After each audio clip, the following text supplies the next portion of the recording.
Joining us now to share his commentary on the day's markets performance is Odwa Magwentshu from Momentum Securities. Odwa, thanks so much for your time this afternoon. Now, trade has been mixed for most part of the week, and I read a headline today stating that U.S. equities are set for the worst week since the tariff chaos. And, if you ask me, I think that's quite dramatic.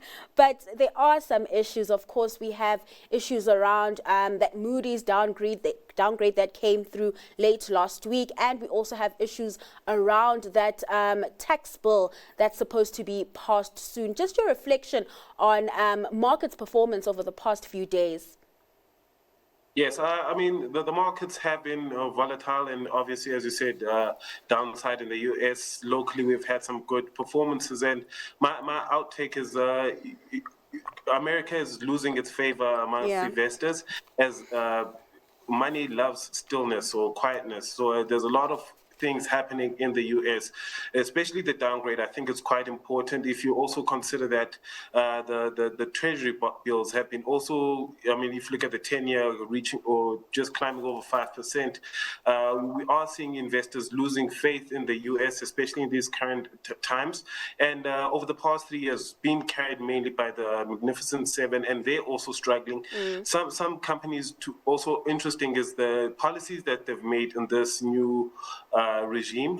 For example, Target with the DI now facing backlash as well with the earnings results. So we are seeing in the U.S. market in particular, investors either following Warren Buffett and trying to move either to cash or finding other safe havens. Gold had its strong run, but then now we are seeing that the focus is moving away from gold and into other precious metals. If you look at silver and platinum more in particular, that's also getting a nice run, and even Bitcoin.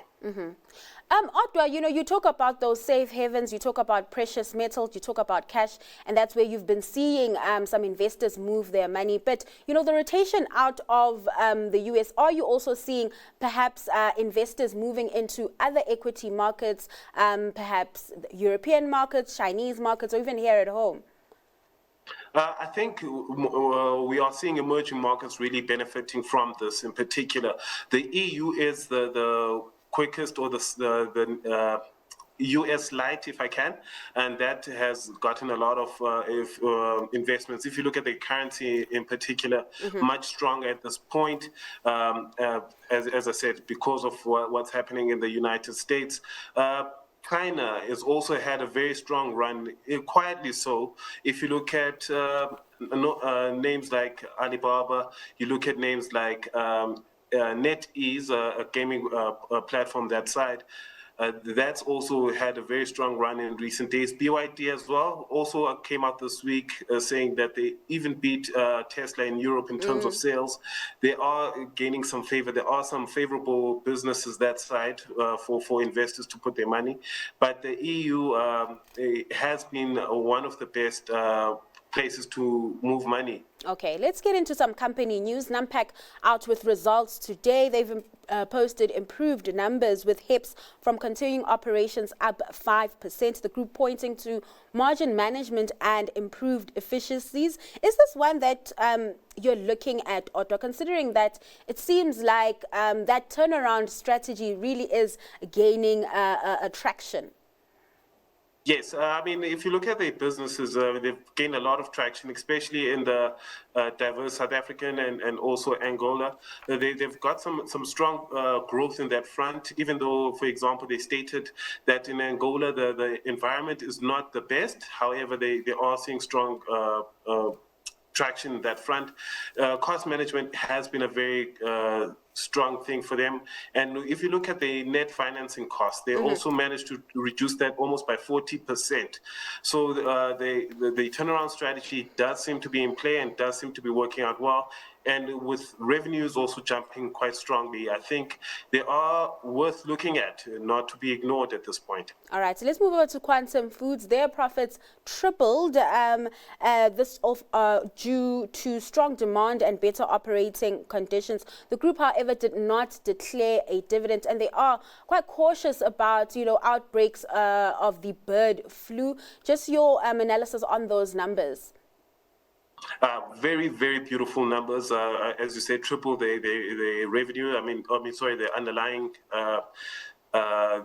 profit. So that has been good. If you look at bird flu, it has broken out in Brazil. So there is a reason to be cautious, and especially if you look at what's happened last year in the last financial results, where they did take a major hit because of it. So right now it is very good on their front in terms of trying to keep some cash reserves and just make sure that the business does run. The best time to plan for an event is before it happens. Yeah. And they don't want to be in that predicament again where the bird flu does come out. For example, if you look at the egg sales, went up by close to 70%. So they are very well positioned right now, just going back to normalcy. And I think that they just need to build up cash reserves, be able to survive any other storms or any other surprises that may come up. All right, let's move over to before we move over to your stock pick, let's take a moment to touch on some counters that have been attracting interest from your industry peers. Zoetis is basically a vaccines and pharmaceuticals business that is focused on animals. So companion animals, about 2/3 of the business, and then you have livestock, about 1/3. And essentially, they dominate that space. I think they've got about a 40% market share in the US and globally around 15%. So they are a business that has been growing ahead of the industry, good margins because of their scale. And I think that while it's trading at a slightly elevated price to peers like Elanco, it is actually quite a high quality business. Just listening to management this week and looking at the commodity prices and everything, I think there's a lot to happen there. I think margins at a cyclical low. I think prices have begun to rise. It's a well-managed business and the momentum is with them. I don't think it's expensive yet. So I'd be very positive on Astral and the chicken stocks across the board. All right, so Roy going with Astral Foods and Zwelakhe going with Zoetis. What have you made of those counters?